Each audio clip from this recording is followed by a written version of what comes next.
Why did I do this? Why didn't I do it that way? You idiot. How could you mess this up? You're worthless. Sounds familiar?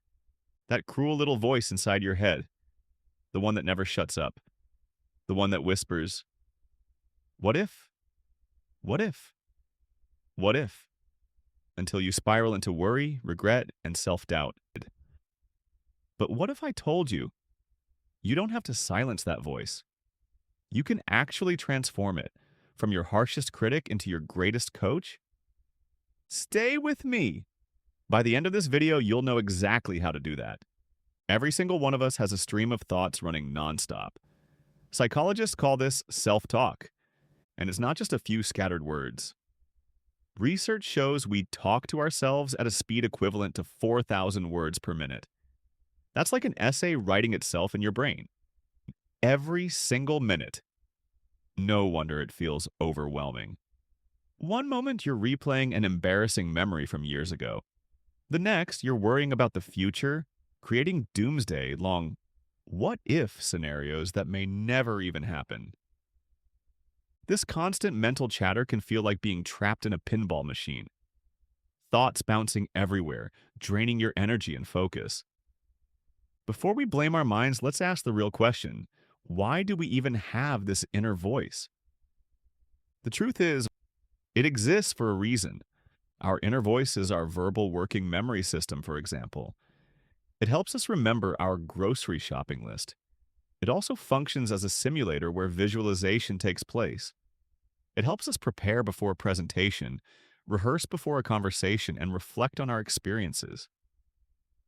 It works like a personal narrator, and people who are skilled at harnessing this voice to be motivating and encouraging, they actually perform better in life. Our inner voice helps us make sense of this messy world that we live in. When used well, it's a survival tool. But here's the catch. When that inner voice loops on negativity, it turns into chatter. That's when it becomes destructive, draining our focus, fueling anxiety, and leaving us mentally exhausted, making it hard for us to think and perform. Negative self-talk usually shows up in three nasty disguises: rumination, dwelling on the past. Why did I do that? What if people still think about it? You replay the moment endlessly, even though you can't change it. Worry, obsessing about the future. What if this happens? What if that goes wrong? Your brain acts like a broken fortune-telling machine. Self-beratement. Attacking yourself in the present. You idiot, you're worthless. Words you wouldn't dare say to a friend, yet you scream them at yourself. Sound familiar? These three feed on each other, locking us in endless loops. The problem isn't just emotional, it's neurological. Our ability to focus is limited. We have these limited attentional resources. Negative self-talk acts like a sponge, soaking up your brain's attention, and very little attention is left over to do the things that we often want and need to do. Suddenly, you can't focus on reading a page, listening to a friend, or even enjoying a meal. It's why a single harsh thought can ruin an entire day. But here's the good news. We're not powerless. You can't turn off your inner voice, but you can train it. Think of it like teaching a wild animal to become an ally. Here are powerful ways to do that. Expressive writing or journaling. Pour your thoughts onto paper. Writing organizes the mental chaos, turning swirling emotions into something structured. Excited, distanced self-talk. Instead of saying, "I'm such an idiot," try speaking to yourself like a friend. Caring, "You've made mistakes before. You learned. You'll be fine." Just using your name or you shifts your brain into coaching mode. Because are you much better at giving advice to others and taking that advice yourself? Create rituals. When life feels out of control, rituals bring order. A ritual is under your control. Make your own ritual and perform that ritual the same way each time. And when you do, it leads to compensatory control. You're compensating for the lack of control you feel inside when your chatter is taking over by exerting control around you. Start organizing your environment. Cluttered space, cluttered mind. clean up, make lists, or rearrange your room. External order creates internal peace. You can boost your sense of control by imposing order on your surroundings.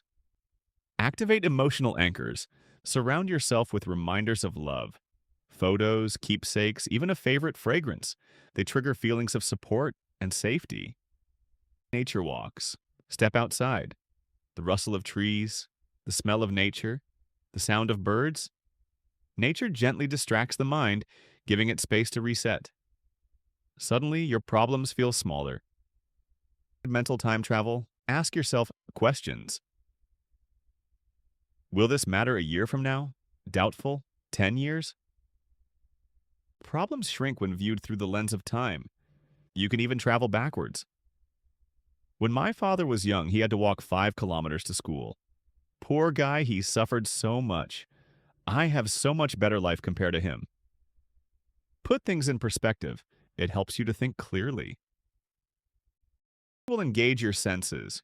Music, scents, textures, flavors. All of these can shift your emotional state in seconds. Here's the truth. Negative self-talk isn't proof that you're broken. It's proof that you're human.